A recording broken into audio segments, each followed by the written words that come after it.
உறக்கத்திலே வருவதல்ல கனவு, உன்னை என்னை உறங்க விடாமல் செய்வதுதான் கனவு.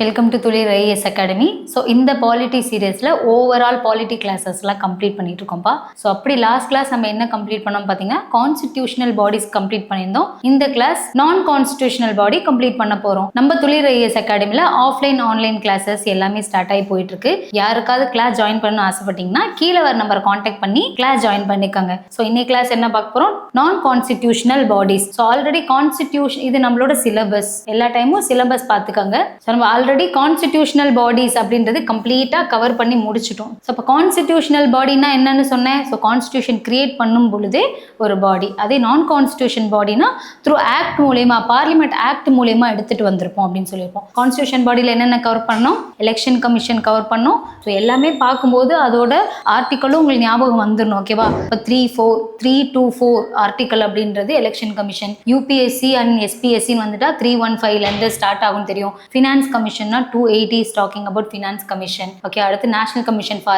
SC ST 338 பார்த்தோமா, 338A and 338B அப்படின்றது backward commission. இந்த மாதிரி அடுத்து control and auditor general 148, attorney general, advocate general, இது எல்லாமே நம்மளோட கான்ஸ்டிடியூஷனல் பாடிஸ். இப்போ இன்னைக்கு வந்து நான் கான்ஸ்டிடியூஷனல் பாடிஸ் பார்க்க போறோம். ஸோ அதுல எத்தனை இருக்கு, ஒரு 9 நான் கான்ஸ்டிடியூஷனல் பாடிஸ் இருக்கு. ஃபர்ஸ்ட் நம்ம பார்க்க போறது என்னது, நீத்தி ஆயோக். இந்த நீத்தி ஆயோக் அப்படின்ற கான்செப்ட் நம்ம ஆல்ரெடி நிறைய இடத்துல பார்த்துருக்கோம். இது வந்து ஒரு replacement of the planning commission. இது ஒரு திங்க் டேங்க் மாதிரி, இவங்களால அட்வைஸ் பண்ணுவாங்க. ஸோ என்னென்ன டெவலப்மெண்ட்லாம் பண்ணலாம் அப்படின்ற மாதிரி கவர்மெண்ட்டுக்கு ஒரு திங்க் டேங்கா இருக்கிறது தான் இந்த நீத்தி ஆயோக். இவங்களுக்கு வந்து என்ன ஒரு ஃபினான்ஷியல் பவரோ இம்ப்ளிமெண்ட் பண்ற பவரோ இல்லை அப்படின்றது பேசிக்கா நீத்தி ஆயோக் ப்ரீவியஸ் இயர் கொஸ்டினும் நிறைய பார்த்துருக்கோம். கரெக்டா? ஓகே, ஃபர்ஸ்ட் இப்போ இதில் பார்க்கும் பொழுது எப்போ ஃபர்ஸ்ட் வந்துச்சு, நம்ம வந்து எல்லாமே எக்ஸாம் மோட்டிவ்ல கவர் பண்ணிடலாம். ஸோ எப்போ வந்திருக்கு, January 1, 2015 தான் இந்த நீத்தி ஆயோக் அப்படின்றது ஒன்று கிரியேட் ஆயிடுச்சு. இது என்னன்னு சொன்னா ஒரு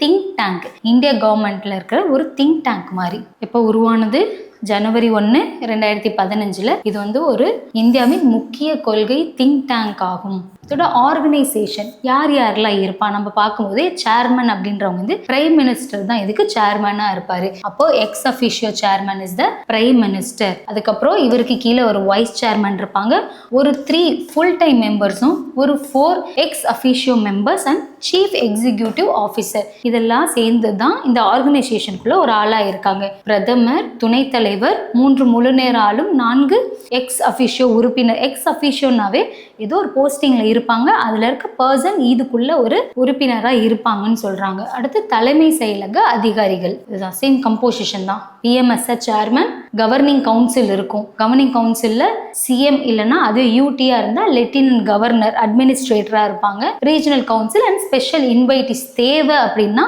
அந்த விஷயத்துக்காக அவங்க கூப்பிட்டுப்பாங்க. இது அதோட கட்டமைப்பு. ஓகேவா? இதோட மெயின் ஆப்ஜெக்டிவ் என்ன, திங்க் டேங்க் இது ஒரு டெவலப்மெண்ட் ப்ராசஸ்க்கு கவர்மெண்ட்க்கு ஹெல்ப் பண்றதுக்காக. So build to active preparation of the state. என்ன வேணும், என்ன விஷன், என்ன ப்ரியாரிட்டிஸ் இருக்கு, என்னென்ன செக்டார்ஸ்லாம் நம்ம வந்து இம்ப்ரூவ்மெண்ட் பண்ணலாம், எதெல்லாம் நம்ம ஸ்ட்ரென்தன் பண்ணணும் அப்படின்றத பார்த்து அது இம்ப்ரூவ்மெண்ட் பண்றது தான் இதோட மெயின் வேலை. ஓகேவா? To promote the cooperative federalism through organisation support programs and produce with the state. ஓகேவா? So powerful states lead to the powerful nation. இதுதான் அதோட மெயின். உண்மையை சொல்லணும்னா சின்ன பாட்டம்ல இருந்து கொஞ்சம் கொஞ்சமா படிப்படியா டெவலப்மெண்ட் எடுத்துட்டு வரணும் அப்படின்றதா இதோட மெயின் மோட்டிவே. ஓகேவா? வேற என்னது, method for creating a reliable plans of village level and gradually combining this the higher government level. ஓகேவா? கீழ இருந்து படிப்படியா முன்னேறி மேல் எடுத்துட்டு வரணும் அப்படின்றதான் இதோட மெயின் மோட்டிவ்னு சொல்லிட்டாங்க. கிராம மட்டத்தில் இருந்து திட்டமிடலை உருவாக்கி மேல்நிலைகளில் ஒருங்கிணைத்தல், பிளஸ் என்னென்ன தேசிய பாதுகாப்பு தேவையோ அதை கருத்துல கொண்டு எந்த பொருளாதார முன்னேற்றம் அதெல்லாம் பேஸ் பண்ணி எடுத்துட்டு வராங்க. நீத்தி ஆயோக்னா இவ்வளவுதான். இந்த இது தெரிஞ்சிச்சுன்னா நீத்தி ஆயோக் பேஸ்ல வர கொஸ்டின்ஸ் நம்ம அட்டென்ட் பண்ணிட முடியும். அடுத்து அது ஃபர்ஸ்ட், இதுக்கு எந்த ஆர்டிக்கலும் கிடையாது. கான்ஸ்டிடியூஷன் பாடிஸ்னு வரப்போ நம்ம ஆர்டிகல்ஸ் தனியா படிச்சிருக்கோம். கரெக்டா? இதுக்கு கிடையாது. அடுத்து national human rights commission. So national லெவலில் ஹியூமன் ரைட்ஸை பாதுகாக்கிறதுக்காக கிரியேட் பண்ணப்பட்ட ஒன்று தான் இந்த நேஷ்னல் ஹியூமன் ரைட்ஸ் கமிஷன். அப்போது இது ஒரு இண்டிபெண்டன்ட் பாடி. இதை கிரியேட் பண்ணியிருக்காங்க. எப்போ கிரியேட் பண்ணாங்க? 12th October 1993 human rights protection act அப்படின்னு ஒரு ஆக்டை எடுத்துட்டு வந்திருக்காங்க. இந்த ஆணையத்தோட வேலை என்னவா இருக்கும்? ஸோ சட்டப்படி எல்லா மக்கள் எந்த ஒரு ஹியூமன்ஸும் வந்து பாதிக்கப்படக்கூடாது. அப்படி பாதிச்சிட்டாங்கன்னா இது மூலமா அவங்களுக்கு ஒரு தீர்ப்பு வாங்கி தரணும் அப்படின்றது தான் இதோட மெயின் மோட்டிவா இருக்கு. இங்க பாருங்க, focused approach to the addressing the human rights issue. So என்ன இஷ்யூ நடக்குது ஹியூமன்ஸுக்கோ அதை அட்ரஸ் பண்ணுறதுக்கும் அதை இன்வெஸ்டிகேட் பண்ணி ஹியூமன் ரைட்ஸ் வயலேட் ஆகாமல் சேஃப்கார்ட் பண்ணுறது. இதுதான் இதோட மெயின் அப்ஜெக்டிவ்னு கேட்டால் இதை தான் சொல்லுவாங்க. ஓகேவா? மனித உரிமைகள் தொடர்பான பிரச்சனைகளுக்கு தீர்ப்பு வழங்குறது, அதே மாதிரி அதிகார மீறல்களை விசாரித்து மனித உரிமையை பாதுகாக்க இது பயன்படுதுன்னு சொல்றாங்க. இதோட கீ ஃபீச்சர்ஸ் தான் இன்வெஸ்டிகேட் பண்ணுவாங்க. கம்ப்ளைண்ட்ஸ் இன்வெஸ்டிகேட் பண்றதோ, இல்லை ஏதாவது வயலேட் ஆயிருக்கா, இல்லை ஏதாவது மக்கள் நெக்லெக்ட் பண்ணப்பட்டிருக்காங்களா அப்படின்றத கண்டுபிடிக்கும். அப்படி கண்டுபிடிச்சு அவங்கள preventing such violation by public servants either suo motu or on petition. So மோட்டானா தானாவே யார் அஃபெக்ட் ஆயிருந்தாலுமே தானாவே அந்த கேஸை எடுத்து நடத்தலாம். இல்லை யாரோ ஒருத்தவங்க பெட்டிஷன் கொடுத்தா இந்த ரெண்டுமே இவங்க எடுத்துப்பாங்க. ஓகேவா? Review safeguard providing under the constitutional and laws for the petition of human rights and recommend measure for their effective implementation. சும்மா இதெல்லாமே இதோட கீ ஃபீச்சர் என்னன்னா சோமோட்டாவா எடுத்துக்கும். இல்லை யார் பெட்டிஷன் கொடுத்தாலும் எங்கேயாவது ஹியூமன்ஸோட ரைட்ஸ் வயலேட் ஆனால் அவங்க இதை பாதுகாப்பாங்க. இது தெரிஞ்சா போதும். ஓகேவா? மனித உரிமை மீறல்களை குறித்து புகார்களை விசாரிக்கிறதுன்னு தெரிஞ்சுக்காங்க. அதே மாதிரி வேறு என்னென்ன பண்ணுவாங்க? இப்போ பிரிசன்லாம் இருக்காங்கல்ல, அந்த பிரிசன்ல இருக்கவங்களை போய் விசிட் பண்ணுவாங்க. விசிட் பண்ணி அவங்களோட லிவிங் கண்டிஷன்லாம் ஓகேவா தான் இருக்கா, இல்லை அவங்களுக்கு வேறு ஏதாவது இம்ப்ரூவ்மெண்ட்ஸ் வேணுமா, பிரிசன்லேயே இருந்தாலும் அவங்களுக்குன்னு ஒரு டிக்னிட்டி ஆஃப் லைஃப் வாழ்றதுக்குன்னு ஒரு இது இருக்குது, அதை ஒரு மரியாதையோட வாழணும், அவங்கள ப்ராப்பரா ட்ரீட் பண்ணணும், அவங்களுக்கு தேவையான வசதி எல்லாம் பண்ணி கொடுக்கணும் அப்படின்றதுக்குமே இவங்க வந்து போராடுவாங்க. To promote the human rights awareness and undertaken human rights awareness and undertaken and educational field in human rights. ஓகேவா? ஸோ இந்த பேஸ்டாக இவங்க வந்து கவர் பண்ணி இம்ப்ரூவ்மெண்ட்டும் பண்ணுறாங்க. இதோட கம்போசிஷன் என்ன? ஹியூமன் ரைட்ஸை பாதுகாக்கிறதுக்காக கிரியேட் பண்ணப்பட்ட ஒரு பாடி. இதில் வந்து நிறையா மெம்பர்ஸ் இருப்பாங்க, மல்டி மெம்பர்ஸ். ஏன்னா இவங்க யாரு மோஸ்ட் ஆஃப் யார் இருப்பாங்க, யாரால முடியாமல் இருக்காங்க, யாரெல்லாம் அஃபெக்ட் ஆகுறாங்களோ அந்த மாதிரி பர்சனுக்கு ஹெல்ப் பண்ணுறதுக்காக தானே இருக்காங்க. இது ஒரு மல்டி மெம்பர் பாடி. ஸோ கண்டிப்பாக இதுலேயும் வந்து ஃபுல் டைம் மெம்பர்ஸ் இருக்காங்க. ஃபுல் டைம் மெம்பர்ஸில் ஒரு சேர்மன் இருப்பார். ஷுட் பி எய்தர் அந்த சேர்மன் என்னவா இருக்கணும்? ஒன்று ரிட்டையர்டு சீஃப் ஜஸ்டிஸாக இருக்கணும், இல்லை கரண்ட்ல ஜட்ஜ் ஆஃப் சுப்ரீம் கோர்ட்டா யாராவது இருப்பாங்களே அவங்க தான் இதுல ஒரு ஃபுல் டைம் மெம்பரா இருக்காங்க. ஒரு சேர்மன் இருப்பாரு, பிளஸ் அவர் கூட 5 மெம்பர்ஸ் இருக்காங்க. அதனாலதான் இது என்னன்னு சொல்றாங்க, மல்டி மெம்பர் பாடி. ஓகே, ஃபர்ஸ்ட் முழு நேர உறுப்பினர் தலைவர் இருக்காரு. உச்ச நீதிமன்றத்தோட தலைமை நீதிபதியா இருப்பாரு, இல்லைன்னா நீதிமன்றத்துல இருக்க ஒரு நீதிபதியா இருக்கணும். இந்த 5 பேர் இருக்காங்கன்னு சொன்னல, இந்த 5 பேர்ல பாத்தீங்கன்னா ஃபர்ஸ்ட் உச்ச நீதிமன்ற நீதிபதி ஒரு ஆளு, நீதிமன்ற துணைத் தலைவர் ஒரு ஆள் இருக்காங்க, பிளஸ் மனித உரிமையை அனுபவம் உள்ள 3 நபர்கள் கண்டிப்பா உள்ள இருக்கும். அதுல கண்டிப்பா ஒருத்தவங்க விமன்ஸா இருக்கணும். இந்த மாதிரி கம்போசிஷன்லாம் தெரிஞ்சு வச்சுக்காங்க. ஓகேவா? இதே பாயிண்ட் தான். அட்லீஸ்ட் ஒரு விமன் இருக்கணும், பிளஸ் 3 பேர் இருக்கணும். ஒரு sitting retired chief justice of high court, இன்னொன்று யார் இருக்குன்னு சொன்னோம், sitting or retired judge of supreme court. ஓகேவா? 7 எக்ஸிக்யூட்டிவ் மெம்பர்ஸ் இருப்பாங்க இதில். ஓகேவா? இவங்க வந்து அடிஷ்னலாக ஃபுல் டைம் மெம்பர்ஸ் இல்லாமல் அடிஷ்னல் இந்த ஃபுல் டைம் மெம்பர்ஸ் இவங்களும் ஒரு ஃபுல் டைம் மெம்பர்ஸாக கூட இருப்பாங்க. யாருன்னு பார்த்தீங்கன்னா இது ஈஸியாக கொஞ்சம் ஞாபகம் வச்சுக்கலாம். அஃபெக்ட் ஆகிற பீப்புள்னு வந்துட்டாவே மோஸ்ட் ஆஃப் நம்மளுக்கு இந்த national commission for the SC, ST and minorities, women's, backward classes. So இது 5மே அப்படியே ஞாபகம் வச்சுக்கலாம். அடுத்த வீக்கர் செஷன் யாரை கிளைம் பண்ணுவாங்க? சில்ட்ரன்ஸ். ஓகேவா? அப்போ ப்ரொடெக்ஷன் ஃபார் சில்ட்ரன் ரைட்ஸ். அதுக்கு அடுத்ததாக டிசேபிள் பீப்புள்ஸ் இருப்பாங்களே, இவங்க எல்லாமே ஒரு லீகலாக அவங்களுக்குன்னு ஒரு ப்ரொடெக்ஷன் கிடைக்காம இருக்க பீப்புள்ஸ், ஸோ அவங்கள ஃபோக்கஸ் பண்ணுன்றதுக்காகவே மெயினாக ஒரு 7 எக்ஸிக்யூட்டிவ் மெம்பர்ஸ் கொண்ட ஒரு செட்டப்பை வந்து இங்கே வச்சிருக்காங்க. ஸோ இவங்க எல்லாத்தையும் அப்பாயின்மெண்ட் பண்ணுறது யாரு? நம்ம பிரசிடென்ட் தான் அப்பாயின்மெண்ட் பண்ணுவார். ஸோ பிரசிடென்ட் டைரக்டாக அப்பாயின்மெண்ட் பண்ணிடுவாரான்னு கேட்டால் இல்லை. அதுக்கு முன்னாடி ஒரு சில ரெக்கமெண்டேஷன் யாருக்கிட்ட இருந்தெல்லாம் பெறுவாருன்னு பார்த்தீங்கன்னா, ஒன்று பிரைம் மினிஸ்டர்ஸ், ஓகே, அடுத்து ஸ்பீக்கர் ஆஃப் லோக்சபா, அடுத்து டெப்யூட்டி சேர்மன் ஆஃப் ராஜ்யசபா. ஏன் டெப்யூட்டி சேர்மன்? ஏன்னா சேர்மன்றவர் யாரு? வைஸ் பிரசிடென்ட்டாக இருப்பார். அதனால deputy chairman of Rajya Sabha and leader of opposition, Lok Sabha and ராஜ்யசபாவில் இருக்க அப்போசிஷன். அதுக்கப்புறம் யூனியன் ஹோம் மினிஸ்டர்ஸ். ஸோ இவங்கள்ட்ட கன்சல்ட் பண்ணிட்டு தான் இவர் வந்து இந்த பர்சன்ஸ் எல்லாம் அப்பாயின்மெண்ட் பண்ணுவார். அதே ஆளுங்க தான் யார் யாரெல்லாம் அங்கே சொன்னேனோ, பிரதமர், மக்களவைத் தலைவர், ராஜ்யசபாவோட துணைத் தலைவர், எதிர்கட்சி தலைவர் அண்ட் உள்துறை அமைச்சர்கள் இருக்காங்க. ஸோ அவங்களை அப்பாயின்மெண்ட் பண்ணுறது யாரு? பிரசிடென்ட். அப்போ இவங்கெல்லாம் யாரை ரிமூவ் பண்ணுவாங்க? பிரசிடென்ட் தான் ரிமூவ் பண்ணுவாங்க. ஓகேவா? ஸோ அண்டர் இதுக்கு என்ன மாதிரி ரிமூவ் பண்ணுவாங்க? ஏன் ரிமூவ் பண்ணுவாங்கன்னா, ஒன்று கண்டிஷன்ஸ் இருக்கு. இன்சால்வென்சி, அடுத்து engaging with the outside paid employment or physically or mentally not stable, not discharge the functions அப்படின்னு இருக்கும் பொழுது, unsound minded, இந்த மாதிரிலாம் கண்டிஷன்ஸ் இருக்கும் பொழுது தான் அவரை பிரசிடென்ட் ரிமூவ் பண்ணிடலான்னு சொல்றாங்க. ஓகேவா? நீக்கம் ஒன்று திவாலான நிலை, வெளிப்பணியில் ஈடுபடுதல், உடல் நலம் அல்லது மனம் தகுதி இல்லாமை, மனநல பாதிப்பு அல்லது குற்றச்சாட்டு இல்லை தண்டனை பெற்றவர, இந்த மாதிரி கண்டிஷன்லாம் அவங்கள தூக்கிடலாம். இப்போ நேஷனல் ஹியூமன் ரைட்ஸ் கமிஷனோட ஹெட் குவார்ட்டர் எங்க இருக்கு? நியூ டெல்லியில இருக்கு. இது எல்லாமே சின்ன சின்ன ஃபேக்ட்ஸ் தான். ஓகேவா? National commission of human rights என்ன பண்ணுவாங்க? ஆனுவல் ரிப்போர்ட் சப்மிட் பண்ணுவாங்க, both central government and relevant to the state government. யார்கிட்ட பண்ணுவாங்க? பிரசிடென்ட் கிட்ட தான். ஏன்னா இவங்களோட கம்ப்ளீட் இதுவே எங்க இருக்குது? பிரசிடென்ட் தான் அப்பாயின்மெண்ட் பண்றாரு, ரிமூவ் பண்றாரு. பார்லிமெண்ட் முன்னாடி சப்மிட் பண்ணாலும் அது கடைசியா பாக்குறவங்க யாரா இருப்பாரு? பிரசிடென்டா தான் இருப்பாரு. ஸோ இவங்களோட சேலரி, அலோவன்ஸ், இது எல்லாமே யாரு டிட்டர்மைன் பண்றா? Central government. இது ஒரு சென்ட்ரல் கவர்மெண்ட் அத்தாரிட்டி, அதனால சென்ட்ரல் கவர்மெண்ட் தான் இதுக்கு டிசைட் பண்றாங்க. ஓகேவா? அடுத்து ஸ்டேட்.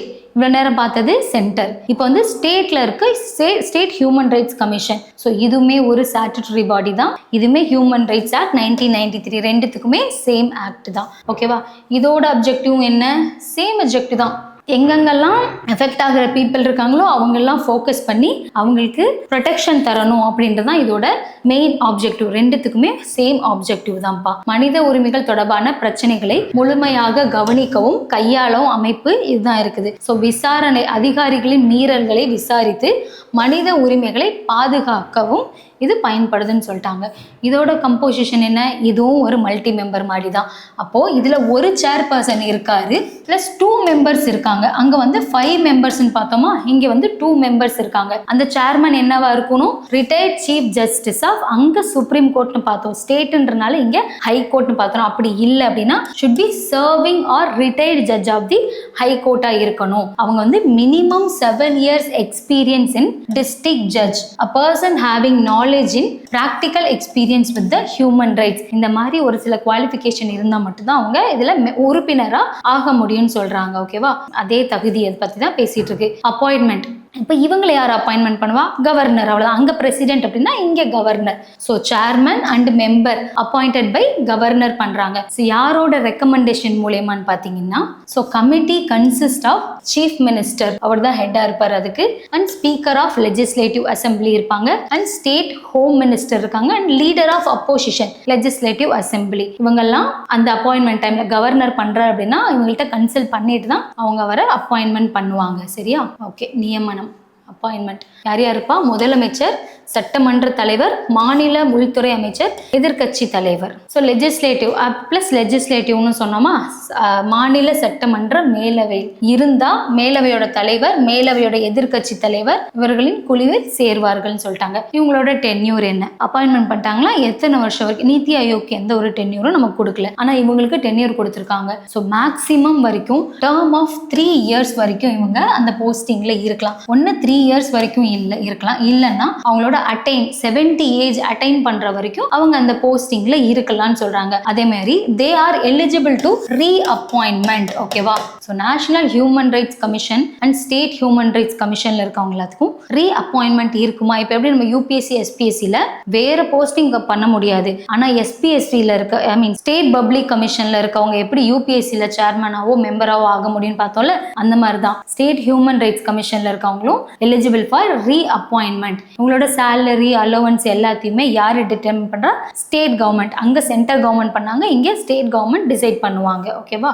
ரிமூவல் யார் பண்ணுவா? கவர்னர் தான் கண்டிப்பா ரிமூவ் பண்ணுவாங்க. ரிமூவல் ஒன்லி பை த ரிமூவல்னு வரப்போ ரிமூவல் என்னதான் அப்பாயின்மெண்ட் கவர்னர் பண்ணியிருந்தாலுமே அவர் ரிமூவ் பண்றது யாரா இருப்பாங்கன்னு பாத்தீங்கன்னா பிரசிடென்ட் தான், not by a governor. Same like UPSC SPSC பார்த்தோமா, பிரசிடென்ட் அப்பாயின்மெண்ட் பண்ணுவாரு, கவர்னர் அப்பாயின்மெண்ட் பண்ணுவாரு. ரிமூவல் பண்றவர் பிரசிடென்ட், இங்கவும் ரிமூவ் பண்றவர் பிரசிடென்டா தான் இருப்பாரு. அதே மாதிரி தான் இங்கேயும் ஸ்டேட் ஹியூமன் ரைட்ஸ் கமிஷன்லயும் ரிமூவ் பண்றது யாரு?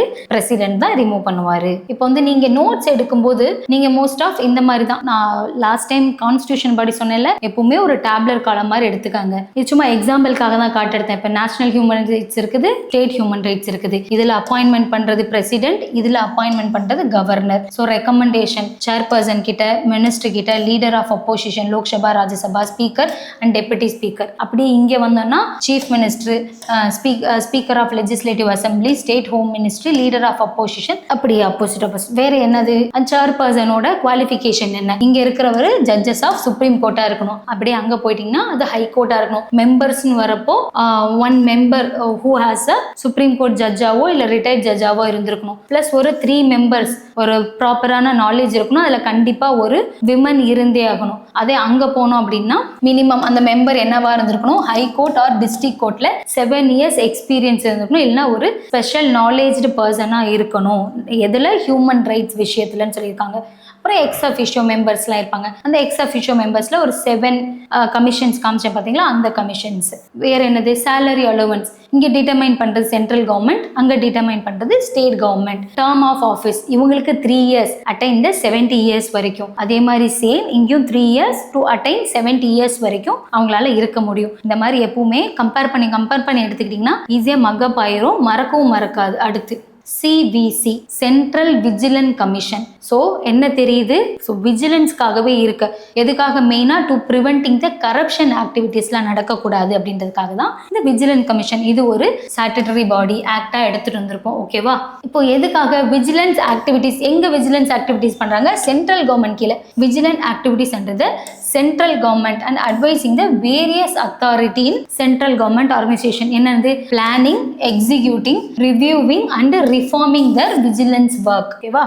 ஸோ மத்திய அரசின் அனைத்து விழிப்புணர்வு நடவடிக்கைகளையும் கண்காணிக்கும் உச்சக்கட்ட ஒரு அமைப்பாகும். மத்திய அரசு அமைப்புகளின் ஆலோசனை வழங்குதல், திட்டமிடல், செயல்படுத்தல், மறுசீரமைத்தல், மதிப்பிடுதல், இந்த மாதிரி எல்லா வேலையுமே இவங்க பார்க்குறாங்க. இதோட ஹெட் குவார்ட்டர்ஸ் எங்கே இருக்குது? டெல்லியில் தான் இருக்குது. ஸோ இது எப்போ எக்ஸ்டாப்ளிஷ் பண்ணாங்க? 1964 ஒரு எக்ஸிக்யூட்டிவ் ரெசல்யூஷன். 1964 எக்ஸிக்யூட்டிவ் ரெசல்யூஷன் மூலமா இதை சென்ட்ரல் கவர்மெண்ட் எடுத்துட்டு வந்தாங்க. ஸோ இதுக்கு ஒரு ரெக்கமெண்டேஷன், சந்தானம் கமிட்டியோட ரெக்கமெண்டேஷன். இந்த சந்தானம் கமிட்டின்றது ரொம்ப முக்கியமானது. இந்த central bureau of investigation, central vigilance commission, இது ரெண்டுத்துக்குமே எந்த ரெக்கமெண்டேஷன் மூலியமா இந்த சந்தானம் கமிட்டி ரேண்டமா கேட்ட கொஸ்டின்ஸ். ஓகேவா? ஸோ எந்த கமிட்டியோட ரெக்கமெண்டேஷன் மூலியமா வந்துச்சுன்னு கேட்டா சந்தானம் கமிட்டி எக்ஸிக்யூட்டிவ் ரெசல்யூஷன் 1964. எதுக்காக? To prevent the corruption. ஓகேவா? ஸோ இது என்னது? நமக்கு இது ஒரு கான்ஸ்டிடியூஷனல் பாடி கிடையாது. இது ஒரு எக்ஸிக்யூட்டிவ் ரெசல்யூஷன் மூலமா எடுத்துட்டு வந்த ஒரு பாடி. சந்தானம் கமிட்டியோட பரிந்துரையில் வந்துச்சு. 1964 வந்துச்சு. ஓகேவா? எப்போ இதுக்கு ஃபஸ்ட்டு ஸ்டார்ட் ஆகும்போது இதுக்கு எந்த ஒரு ஸ்டேட்டஸுமே கிடையாது. கரெக்டாக 2003 தான் இதுக்கு ஒரு ஸ்டாட்யூட்டரி ஸ்டேட்டஸ். அப்போது எப்போ சென்ட்ரல் விஜிலன்ஸ் கமிஷனுக்கு ஒரு ஸ்டாட்யூட்டரி ஸ்டேட்டஸ் கிடச்சிச்சின்னு கேட்டிங்கன்னா 2003 ஆக்டில் தான் கிடச்சிருக்கு. இதோட கம்போசிஷன் என்னது? இதுவும் ஒரு மல்டி மெம்பர் பாடி. அப்போ எத்தனை பேர் இருப்பாங்க? ஒரு சென்ட்ரல் விஜிலன்ஸ் கமிஷன் இருக்காரு, அவர் தான் சேர்பர்சனாக இருப்பார். அப்புறம் நாட் மோர் தென் 2 விஜிலன்ஸ், அப்போது 1+2 2 பேருக்கு மேலே இருக்கக்கூடாது. அப்போ மொத்தமாகவே ஒரு 3 பேர் இருக்காங்க. இது என்னது? ஒரு மல்டி மெம்பர் பாடின்னு சொல்கிறாங்க. சரியா? ஸோ யார் அப்பாயின்மெண்ட் பண்ணுறா? சென்ட்ரல் லெவல்ல கரப்ஷனை ஸ்டாப் பண்றதுக்காக. அப்போ president of India warrant and hand and seal. ஓகேவா? அப்போ நீங்க என்ன பண்ணும், இதுக்கு முன்னாடி இந்த வார்த்தையை எங்க பார்த்துருக்கோம் அப்படின்றத நீங்க தான் பார்க்கணும். சரியா? அப்பதான் மறக்காது. தேடுங்க, தேடி தேடி படிங்க. நோட்ஸ் இந்நேரம் ஒருவேளை கான்ஸ்டிடியூஷன் பாடிஸ் முடிச்சு நோட் பண்ணி வச்சிருந்தீங்கன்னா இப்போ ஈஸியா நீங்க நோட் பண்ணிக்கலாம். ஓகேவா? ஸோ வேற அந்த 3 மெம்பர் மொத்தமாக 3 மெம்பர் கமிட்டிஸ் ஒன்று இருக்குது. ஓகேவா? யாரோட ரெக்கமெண்டேஷன் மூலியமா இவர் இப்போ பிரசிடென்ட் மட்டும் தனியாக அப்பாயின்மெண்ட் பண்ணுறாருன்னா இல்லை, யாரோட ரெக்கமெண்டேஷன்? பிரைம் மினிஸ்டர் இருக்காரு, union minister of home, leader of opposition Lok Sabha. So இவங்கள்ட்ட ரெக்கமெண்டேஷன் கேட்டுட்டு தான் பிரசிடென்ட் இங்கே இருக்க மெம்பர்ஸையோ சேர்மனையோ மெம்பர்ஸையோ அப்பாயின்மெண்ட் பண்ணுறாரு. ஓகேவா? டென்யூர். அப்போ இவங்களோட டென்யூர் என்ன? 4 years ஆர் 65 years. ஓகேவா?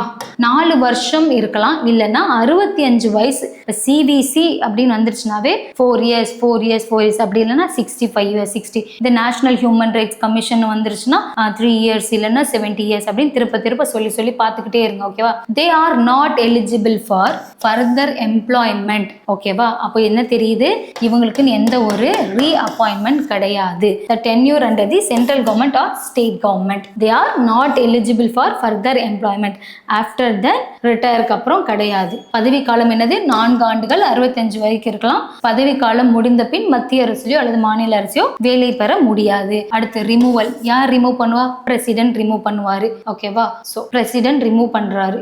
ரிமூவ் பண்றப்போ ரிமூவல் யார் பண்றாரு? பிரசிடென்ட் பண்றாரு. So vigilant commissioner and vigilant commissioner from office, அவங்க ஆஃபீஸ்ல இருந்து ரிமூவ் பண்றது. ஸோ இன்வெஸ்டிகேஷன் வரப்போ இவங்க ஒரு 2 எக்ஸ்ட்ரா எக்ஸ்டர்னல் சோர்சஸ் இவங்க யூஸ் பண்ணுவாங்க, டிபெண்ட் பண்ணி இருப்பாங்க. அது யாருன்னு பார்த்தோன்னா, ஒன்னு CBI, central bureau of investigation, இது சென்ட்ரல் விஜிலன்ட் ஆஃபீஸ். இவங்க 2 பேர்த்தையும் டிபெண்ட் பண்ணி இருக்கும்னு சொல்றாங்க. ஓகேவா?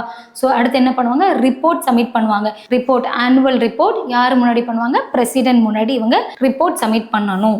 பாருங்க, இதுதான். இது எல்லாமே நான் ஏன் இந்த மாதிரி எடுத்துருக்கேன்னா, சின்னதா உங்களுக்கு ஒரு ரிவிஷன் மாதிரி டப்புன்னு ஆயிரும். எஸ்டாப்ளிஷ் 1964ல வந்துச்சு. 2003ல இதுக்கு ஸ்டாட்யூட்டரி ஸ்டேட்டஸ் கொடுத்துட்டாங்க. எந்த கமிட்டியோட ரெக்கமெண்டேஷன் கேட்டிங்கன்னா, சந்தானம் கமிட்டியோட ரெக்கமெண்டேஷன். அப்போ அதோட இயர் என்ன? 1962 to 64. 62ன்றதாவது தெரியணும். ஓகேவா? கம்போசிஷன் வந்துட்டா ஒரு சீஃப் விஜிலன்ஸ் கமிஷன் இருப்பாரு, பிளஸ் 2 பேருக்கு மேல போகக்கூடாது. இவங்களை அப்பாயின்மெண்ட் பண்றது பிரசிடென்ட். ஸோ வேற யாரோட ரெக்கமெண்டேஷன் கேட்பாரு? Prime minister, leader of opposition and home minister. இவங்களோட டென்யூர் என்ன? 4 வருஷம் வரைக்கும் இருக்கலாம், இல்லைன்னா 65 ஏஜ் வரைக்கும் இருக்கலாம். ஓகேவா? இவங்களோட சர்வீஸ் கண்டிஷன் அப்படின்றது சிமிலர் டு இந்த யூபிஎஸ்சி சேர்மனுக்கு எவ்வளோ இருக்கோ அவ்வளோ சர்வீஸ் கண்டிஷன் இருக்குங்கிறாங்க.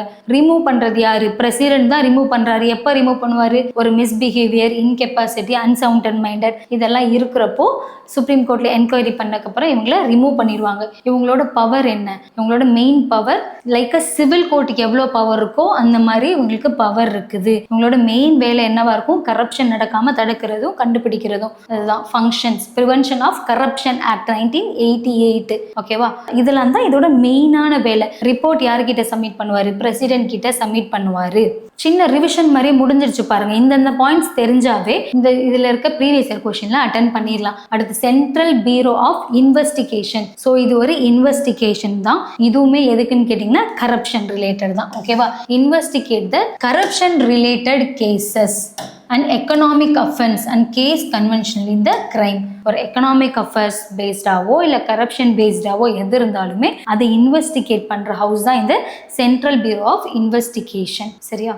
இது ஒரு ஹை குவாலிட்டி இன்வெஸ்டிகேஷன் சொல்லிட்டாங்க. சிபிஐ என்பது இந்தியாவின் முக்கிய புலனாய்வு அமைப்பாகும். ஊழல் வழக்கு, பொருளாதாரம் அண்ட் சாதாரண குற்றங்கள் எல்லாத்தையும் விசாரிக்குன்னு சொல்றாங்க. அப்போ இது எப்போ வந்துச்சு? இயர் ரொம்ப முக்கியம். 1963ல சிபிஐ அப்படின்ற ஒரு விஷயம் அஃபீஷியலா நமக்கு வந்திருக்குது. ஓகேவா? Resolution from the ministry of home affairs. Resolution from the Ministry of Home Affairs under the which recommendation? Santanam Committee. ஓகேவா? ரொம்ப முக்கியம். Santhanam committee for prevention of the corruption. ஓகேவா? ஸோ இதுதான் உருவாக்கம். இதோட உருவாயிடுச்சு. ஆர்கனைசேஷன் பார்க்குறப்போ இதோட அமைப்பு எப்படி இருக்குது? இதோட அமைப்பு தலைவர் யாரா இருப்பாரு, டைரக்ட் பை த ஒரு ஐபிஎஸ் அதிகாரி and special director, additional director, joint டைரக்டர்னு இருக்காங்க. இதுல வந்து ஒரு 7 பிரிவு அமைக்கப்பட்டிருக்குன்னு சொல்றாங்க. ஓகேவா? இதோட கீ ப்ரொவிஷன்ஸ் என்ன? Anti corruption, economic affairs and social crimes like handle the high profit cases including the terrorism. இந்த மாதிரி எல்லா விஷயத்தையுமே எக்கனாமிக் அஃபென்ஸா இருக்கட்டும், கிரைம் பேஸ்ட் அஃபென்ஸா இருக்கட்டும் அண்ட் கரப்ஷன் பேஸ்ட் அஃபென்ஸா இருக்கட்டும், இது எல்லாத்தையும் டீல் பண்றாங்க. சரியா? Appointment, central bureau of investigated appointed by the committee of cabinet. ஓகேவா? அப்போ எந்த இது மூலியமா அப்பாயின்மெண்ட் பண்றாங்க? Committee of cabinet based on the recommendation. ஒரு செலெக்ஷன் கமிட்டின்னு ஒரு கமிட்டி வச்சு அந்த கமிட்டியில இருந்து தான் இவங்க இது பண்ணாங்க. இதுக்கான பவர்ஸ் எல்லாம் எங்க இருந்து வருதுன்னு கேட்டிங்கன்னா, Delhi special police act 1946. So இதுல இருந்து தான் இவங்களோட பவர்ஸ். இப்போ சென்ட்ரல் பியூரோ ஆஃப் இன்வெஸ்டிகேஷனுக்கு ஃப்ரம் பவர் எங்கிருந்து வந்துச்சுன்னு கேட்டிங்கன்னா, இந்த டெல்லி போலீஸ் ஆக்ட், இந்த ஆக்டில் இருந்து தான் அவங்களுக்கு இந்த பவர் வந்திருக்குது. இதில் இருக்க மெம்பர்ஸ் எல்லாத்தையும் ஒரு கமிட்டி மூலியமா, ஒரு செலெக்ஷன் கமிட்டி மூலியமா எலெக்ட் பண்ணுறாங்க. ஸோ அதில் யார் இருப்பா? பிரைம் மினிஸ்டர் தான் இதுக்கு சேர்மனாக இருப்பார். லீடர் ஆஃப் அப்போசிஷன் இருப்பாங்க and chief justice of India or supreme court judge recommended by the chief justice. ஓகேவா? அப்புறம் ஒரு சில மெம்பர்ஸும் இருப்பாங்க. இதுதான் இதோட கம்போசிஷன். பிரதமர், மக்களவை நீதி தலைவர், இந்திய தலைமை நீதிபதி அல்லது அவர் பரிந்துரைத்த உச்ச நீதிமன்ற நீதிபதி யாராவது இருக்கலாம். டென்யூர். ஸோ இதோட எல்லா பவரும் எங்கேருந்து எடுக்காங்கன்னு சொன்னேன், டெல்லி ஸ்பெஷல் போலீஸ் எஸ்டாப்ளிஷ்மெண்ட் ஆக்ட்லேருந்து எடுக்காங்க. இந்த ஆக்ட் 2021 அமெண்ட்மெண்ட் பண்ணாங்க. அமெண்ட்மெண்ட் பண்ணி என்ன பண்ணாங்கன்னா, இவங்களோட டென்யூரை 2 வருஷம் இருக்கும் முன்னாடி சிபிஐக்கு 2 இயர்ஸா இருந்த இதை மேக்சிமம் 5 இயர்ஸ் டென்யூரா மாத்திட்டாங்க. அப்போ சிபிஐ அவங்களுக்கு எத்தனை வருஷம் டென்யூர்? 5 இயர்ஸ் வரைக்கும் அவங்க சர்வ் பண்ணலாம். ஓகேவா? பதவி காலம் முதலில் 2 ஆண்டுகள் இருந்துச்சு. இந்த 2021 ஆக்டுக்கு அப்புறம் 5 வருஷமா நீடிச்சுக்கலாம். ஒவ்வொரு முறையும் ஒவ்வொரு ஆக்டப்பையும் 1 இயரா தான் இன்க்ரீஸ் பண்ண முடியும்னு சொல்லியிருக்காங்க. முடிஞ்சிருச்சா? சிபிஐ முடிஞ்சிருச்சு. அடுத்து சென்ட்ரல் இன்ஃபர்மேஷன் கமிஷன். கொஸ்டின்ல என்ன இருக்குது? மத்திய தகவல் ஆணையம். ஸோ இந்த central information commission is the ஒரு ஸ்டாட்யூட்டரி பாடி. அப்போ எந்த ஆக்ட்ல வந்து right to information act. So சிட்டிசனா இருக்க நமக்கு ஸோ கொஸ்டின் கேட்கறதுக்கான ஒரு அதிகாரம் உண்டு. அப்படி right to ask the information. இந்த ஆக்ட் எப்போ வந்திருக்குன்னா 2005 நமக்கு வந்திருக்கு. ஓகே பாப்பா, ரொம்ப முக்கியம். So central government as well as union territory. So என்ன கம்ப்ளைண்ட்?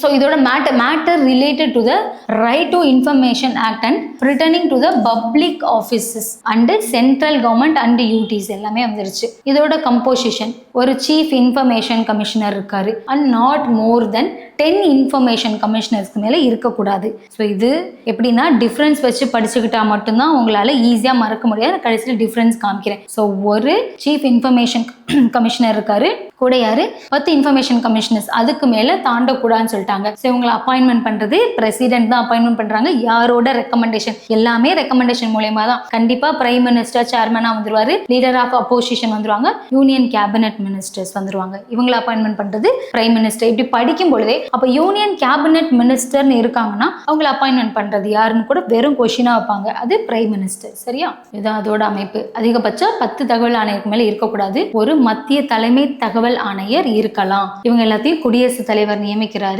பிரதமர், லோக்சபாவோட எதிர்கட்சி தலைவர், பிரதமர் நியமிக்கும் ஒரு மத்திய அரசவையோட அமைச்சர். இவங்கெல்லாம் அவங்களோட கன்சல்ட் பண்ற ரெக்கமெண்டேஷன் கமிட்டிக்குள்ள இருப்பாங்க. இவங்களுக்கு ஏதாவது குவாலிஃபிகேஷன் இருக்கா அப்படின்னு பாத்தீங்கன்னா, chief information commissioner and information commissioner should be person of eminence in public life with wider knowledge இருக்கணும். எந்தெந்த விஷயத்துனா, first law, science and technology, social service, management, journal, mass media and administration governance. இந்த விஷயத்துல எல்லாத்துலயும் ஒரு eminent பர்சனாகவும் well knowledged பர்சனாகவும் இருக்கணும் இந்த உள்ள இருக்க பர்சன்ஸ் அப்படின்னு சொல்லியிருக்காங்க. இதுதான் அவங்களோட தகுதி. யார் யாரெல்லாம் இருக்க மாட்டாங்கன்றது தெரியணும். இதெல்லாம் தான் question. They should not be Minister of Parliament or Member of Legislature of any state or UT.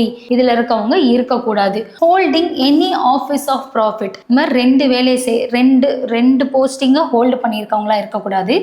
Connected with or any political பார்ட்டிஸோட கனெக்ட் ஆகி இருக்கக்கூடாது.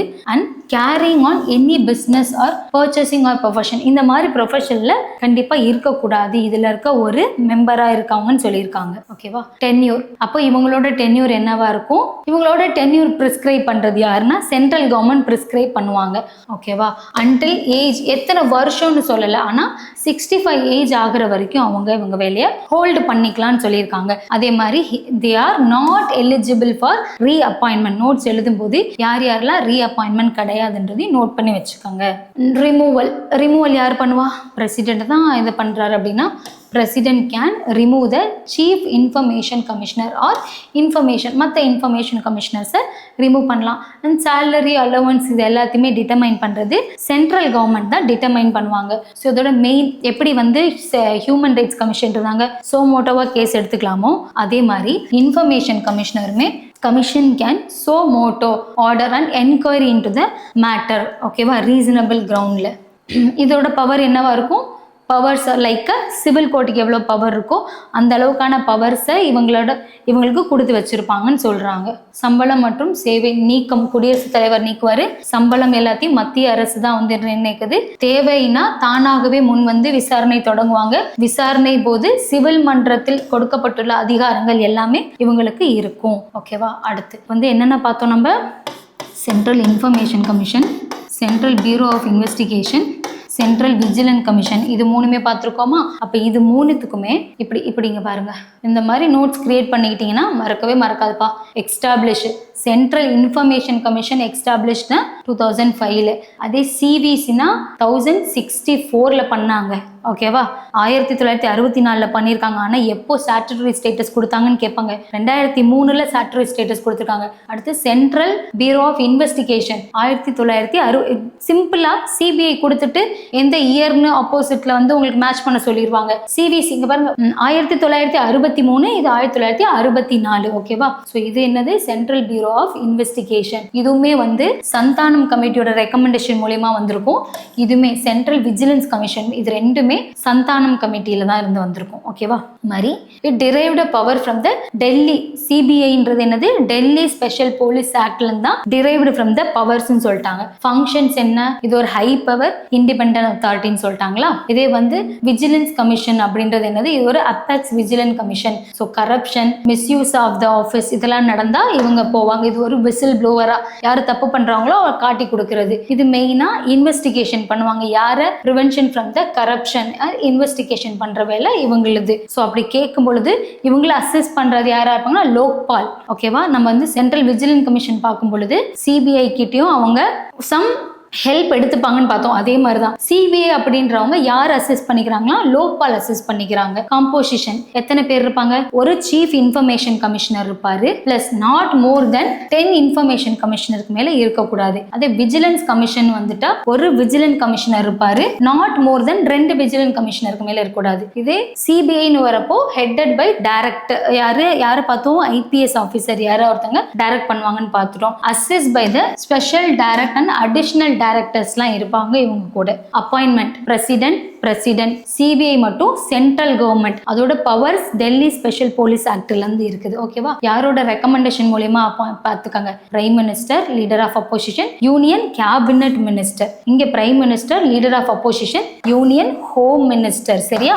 இங்க யூனியன் ஹோம் மினிஸ்டர்ஸ். இதே சிபிஐன்னு வரப்போ prime minister, leader of opposition, chief justice of India and judges of supreme court nominate. அது இல்லைன்னா அவர் nominate பண்ண ஒருத்தர். இந்த மாதிரி நீங்க ஃபார்ம் பண்ணிக்கிட்டா மட்டும்தான் இந்த பேஸ்ல எந்த கொஸ்டின் வந்தாலும் உங்களால மிஸ் பண்ணாம போட முடியும். Tenure 3 years to 65 years, 4 years to 65 years. சிபிஐக்கு 2 years சொல்லியிருக்காங்க. பட் வேணும்னா ஆக்ட் அமெண்ட்மெண்ட் பண்ணி ஒவ்வொரு வருஷமா இன்க்ரீஸ் பண்ணிக்கலாம். இப்போ 5 years இன்க்ரீஸ் பண்ணியிருக்காங்கன்னு இருக்குது. ரிமூவல் பிரசிடென்ட் ரிமூவ் பண்றாரு. இதுவுமே பிரசிடென்ட் தான். இதுவுமே யாரு?